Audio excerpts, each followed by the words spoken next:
International Sprint Race and Dragon Boat Festival. Pumangalawa ang Pinoy nurses sa Women's Division. Mula po Mascot Oman, ipinamayan Rowen Soldevilla.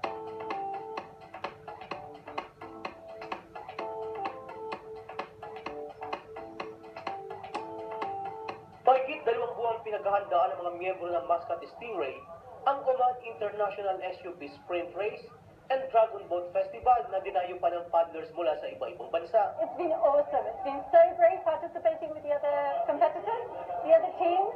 Really nice atmosphere, awesome 2 days. Nakuha ng Pinoy nurses ang pangalawang pwesto sa Dragon Boat Race. And we're the first Filipino Dragon Boat crew, and we are nurses, actually mostly from Royal Hospital. Maganda yung experience kasi maganda yung ibibigay sa katawan natin ng Dragon Boat. Mostly it's a full body workout. Yung maganda yung sa abs niya at saka yung shoulder kailangan matibay. Sarap maglaro, lakas yung it's a nice experience. Dragon Boat is all about teamwork, so it's a community thing.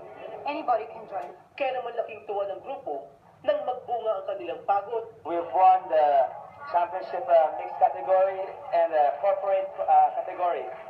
Naging advantage namin is siguro everybody's doing their training regularly. Habang tumatagal, mas nagiging competitive ang Dragon Boat Racing sa Oman.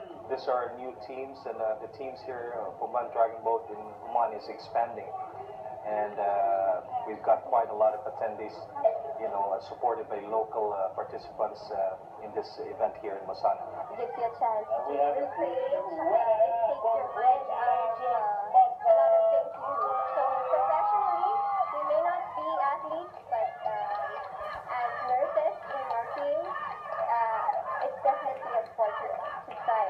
Tampok din ang bagong SUP Sprint o ang stand-up paddle sprint at ang pinakaabangang Dragon Boat Tug of War, kung saan imbis lubid ang hilahin, sabay-sabay na nagpapadel ang mga nakasakay sa bangka.